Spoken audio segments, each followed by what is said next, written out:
Hello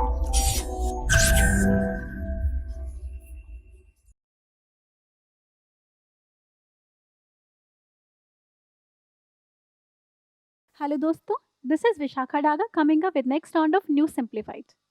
Abraham Lincoln से एक बार पूछा कि अच्छी फॉरेन पॉलिसी क्या होती है। Then he said, if I convert an enemy to neutral, neutral to ally, an ally to a friend, that is the success of foreign policy. India की foreign policy भी कुछ ऐसी ही है, जहाँ पे हम अपने न्यूट्रल फ्रेंड्स या फिर अलाइज को फ्रेंड्स बनाने की कोशिश करते हैं। And this is what is also it seen in India's first central Asia summit, जो कि इंडिया ने होस्ट की थी। तो आज की वीडियो में डिस्कस करेंगे कि इस समिट में क्या क्या हुआ था, की पॉइंट्स क्या थे। साथ में हम ये देखेंगे कि सेंट्रल एशिया ओवरऑल इंडिया के लिए क्यों इंपॉर्टेंट है। तो चलिए बढ़ते आगे और एक एक करके इसको कवर करते हैं। First of all, this was in news because India recently hosted a virtual summit with the central Asia, जिसमें 5 सेंट्रल एशियन कंट्री इंक्लूडेड थे। Kazakhstan, Kyrgyzstan, Tajikistan, Turkmenistan and Uzbekistan. ये 5 कंट्री हैं, आपको याद होनी चाहिए विद कैपिटल। थोड़ा इसका मैप आगे देख सकते हैं। With this, we celebrated the 30th anniversary of the dialogue, जो कि इंडिया और सेंट्रल एशिया कंट्रीज के बीच में हो रहा था। एंड इसके साथ जो हमने मतलब कुछ दिस वाज इम्पॉर्टेंट, और साथ में इंडिया की जब समिट हुई, इसी के साथ सेंट्रल एशियन कंट्री ने चाइना के साथ भी किया गया, जहाँ पे उन्होंने $500 मिलियन प्लस $40 बिलियन की जो एक डील इनके बीच में साइन हुई है कि ओवरऑल चाइना से इतना मनी सेंट्रल एशियन कंट्रीज की तरफ फ्लो करेगा। So this is also important from India, so that India कम से कम चाइना के जो कंट्रोल है या फिर जो हेजमनी है या फिर जो उसका इन्फ्लुएंस बढ़ रहा है, उसको रेगुलेट या कंट्रोल कर सके। बढ़ते आगे और सबसे पहले जानते हैं कि इस मीटिंग में क्या हुआ। इन दिस मीटिंग आप 4 पॉइंट्स याद कर सकते हो। सबसे पहली बात, वी टॉक अबाउट कि India Central Asia cooperation in various field increase होना चाहिए, जिसमें सबसे पहले भी टॉक्ट अबाउट एनर्जी कॉपरेशन, जिसमें कजाकिस्तान और जो हमारी तुर्कमेनिस्तान ऐसी कंट्रीज हैं, इनसे हम oil and natural gas and even uranium भी लेते हैं। So for this, we have actually constituted a round table, जिसमें proper flow of information and communication हो सके। दूसरा, we have promoted, we talked about promoting trade as well, जिसके लिए एक आपके बुद्धिस्ट एग्जीबिशन लाई जाएंगे, जहाँ पे बुद्धिस्ट कल्चर एंड उसकी वर्ड दोनों को एग्जिबिट किया जाएगा। साथ में टेररिज्म से डील करने के लिए joint counter terrorism exercise conduct होंगी दोनों पार्टनर्स में। Along with that, we talked about Afghan solution as well, where we said कि अफगान की जो सिचुएशन है, we need more peaceful and stable Afghanistan. For that, both जो आपके पार्टीज हैं, they talked about कि उसके लिए जो दोनों पार्टीज हैं वो ह्यूमैनिटेरियन असिस्टेंस प्रोवाइड करेंगे अफगानिस्तान को, एंड एक जॉइंट वर्किंग ग्रुप बनाएंगे जिससे अफगान प्रॉब्लम को डील किया जा सके और प्रॉपर कम्युनिकेशन दोनों पार्टीज के बीच में हो सके। Along with that, the last point is we have institutionalized the relationship.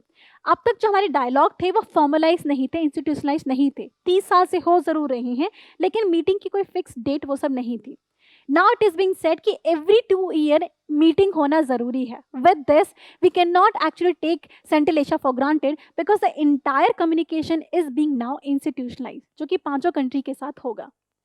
आगे बढ़ते हैं। बाकी हमने यूनिलैटरल कुछ बातें भी की हैं, जैसे आपका हमने वी टॉक्ट अबाउट कि देयर आर 4 फील्ड्स जहाँ पे कॉपरेशन की जरूरत है: trade, energy, defence and security, which will also deal in कि सेंट्रल एशिया क्यों हमारे लिए इंपॉर्टेंट है, और वो इन 5 पैरामीटर्स की वजह से इंपॉर्टेंट है। इसमें हम देखते हैं उज्बेकिस्तान, भी टॉक्ट अबाउट कि ओवरऑल कॉपरेशन बढ़ाने की जरूरत है, बिकॉज वो हमारा इमीडिएट नेबर है, जिसकी सिक्योरिटी हमारे लिए मैटर करती है, कल्चर इंक्लिनेशन हमारी तरफ है, वो सिल्क रूट में भी हमारा कहीं ना कहीं हिस्सा था। With Kazakhstan we talked of increasing energy cooperation, because Kazakhstan से ही हम यूरेनियम और बाकी तरीके के जो एनर्जी रिसोर्सेज हैं वो लेते हैं। With Tajikistan we talked about increasing security cooperation, because ये CSCO वगैरह का हिस्सा हमारे साथ रह चुका है, जहाँ पे काउंटर टेररिज्म ऑपरेशन हम रन करते हैं।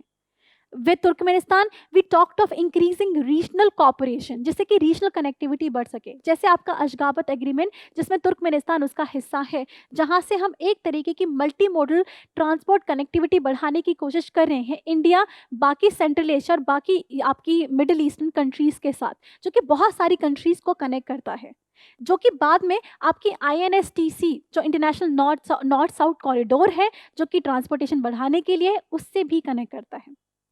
So overall, we have understood India is trying to increase its influence in the Central Asia. But why? Because Central Asia holds a various significance to us.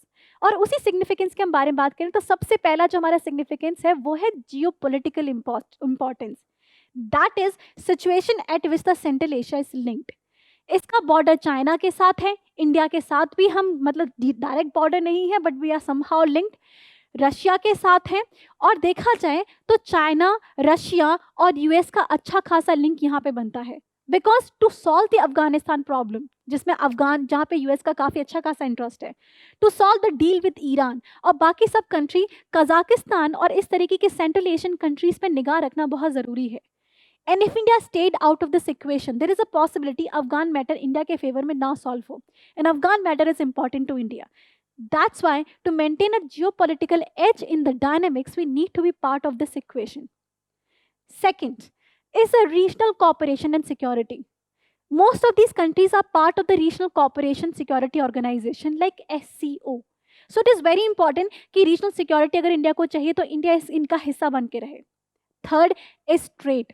So far, the trade between Central Asian country and India is limited to $1.4 billion, पर जिसकी potential बहुत ज़्यादा है। And that's why we need to work with Central Asia country, जहाँ पे आपको enough raw material मिल सकता है, काफ़ी आपको एक्सपेंसिव मटेरियल्स मिल सकते हैं और साथ में एनर्जी वगैरह, और इंडिया को अच्छा मार्केट भी मिल सकता है which we need to commercialize. साथ में energy security, as I said Kazakhstan से आपको यूरेनियम से लेके बाकी सारी चीज़ें भी मिलती हैं।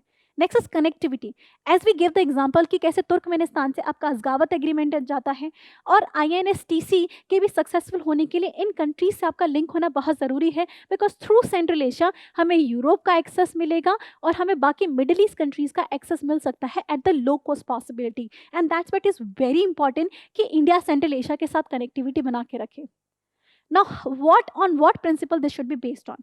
हमें इकोनॉमिक कॉपरेशन तो बढ़ाना चाहिए जो कि अब तक है ही, क्योंकि हम मार्केट ढूंढते हैं security, but we have to move beyond that because China की जो पॉकेट्स हैं वो इंडिया से ज़्यादा डीपर हैं। And that's we have to play on ground जहाँ पे हमारा जो इंटरेस्ट है या फिर हमारी जो स्ट्रेंथ लाई करती है, that is value driven cultural policy. हमारी कल्चरल लिंक्ड है सेंट्रल एशिया के साथ, चाहे सिल्क रोड हो चाहे कोई और भी हो, and this is something we need to use in order to promote the India Central Asia commit. Now with this we are done with this video. I hope आपके वीडियो समझ में आई हो।